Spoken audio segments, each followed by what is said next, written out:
अगर आप data analyst बनना चाहते हो लेकिन कंफ्यूज्ड हो कि एक्सेल, एसक्यूएल, पाइथन या पावर बीआई सबसे पहले क्या सीखना चाहिए, तो इस वीडियो को एंड तक देखिएगा, क्योंकि इस वीडियो में मैं आपको simple step by step process बताऊंगा कि एक बिगिनर डेटा एनालिस्ट बनने के लिए क्या क्या सीख सकता है।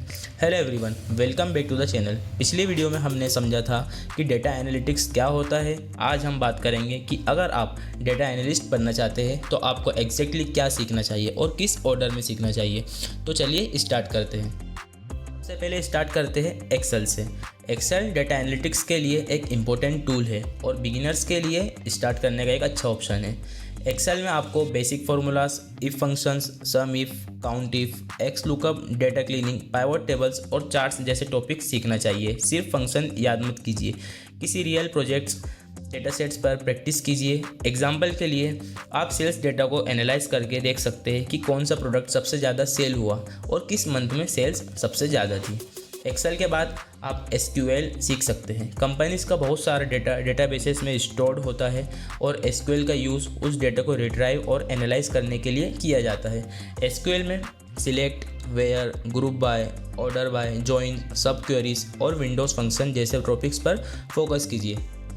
एसक्यूएल डेटा एनालिस्ट इंटरव्यू के लिए भी एक इम्पॉर्टेंट स्किल है, इसलिए सिर्फ थ्योरी नहीं क्वेरीज लिखकर प्रैक्टिस जरूर कीजिए। नेक्स्ट स्टेप है डेटा विजुअलाइजेशन। डेटा एनालाइज करना, इंपोर्ट करना, लेकिन उस एनालाइज को क्लियरली प्रेजेंट करना भी उतना ही इम्पोर्टेंट है। इसके लिए आप पावर बीआई सीख सकते हैं। पावर बीआई में डेटा इंपोर्ट करना, पावर क्वेरी से cleaning, data modelling, desk basics और इंटरैक्टिव डैशबोर्ड बनाना सीखिए। याद रखिए, सिर्फ इंटरैक्टिव डैशबोर्ड्स बनाना काफ़ी नहीं है। आपने डैशबोर्ड्स के अंदर क्या डेटा को एनालाइज किया है, कौन से रियल वर्ल्ड प्रॉब्लम को आपने फेस किया है और उसका क्या सॉल्यूशन निकाला है, उस चीज़ को एक्सट्रैक्ट करना काफ़ी ज़रूरी है। आप अपने डैशबोर्ड को पोर्टफोलियो प्रोजेक्ट के रूप में भी शोकेस कर सकते हैं। अब बात करते हैं पाइथन की। बिगिनर डेटा एनालिस्ट के लिए एडवांस प्रोग्रामिंग से स्टार्ट करना ज़रूरी नहीं है। पहले पाइथन बेसिक समझिए और फिर पांडास, नमपाई और मैटप्लोटलिब जैसे टूल्स पर फोकस कीजिए। पाइथन लार्ज डेटा सेट्स को क्लीन, ट्रांसफॉर्म और एनालाइज करने में यूज़फुल हो सकता है, लेकिन एक इम्पोर्टेंट एडवाइस, एक साथ सारे टूल्स सीखने की कोशिश मत कीजिए।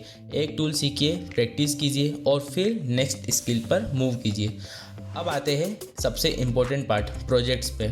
सिर्फ कोर्सेज कंप्लीट करने से आपकी प्रैक्टिकल स्किल्स क्लियरली शो नहीं होती है, इसलिए रियल डेटा सेट्स पर प्रोजेक्ट्स बनाइए।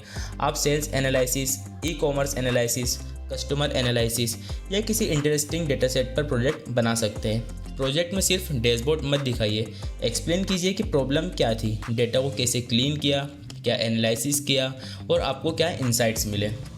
प्रोजेक्ट्स कंप्लीट होने के बाद उन्हें प्रॉपरली शोकेस कीजिए। अपने प्रोजेक्ट्स को गिटहब और पोर्टफोलियो पर अपलोड कीजिए और एक क्लियर जॉब फोकस्ड रिज्यूमे बनाइए।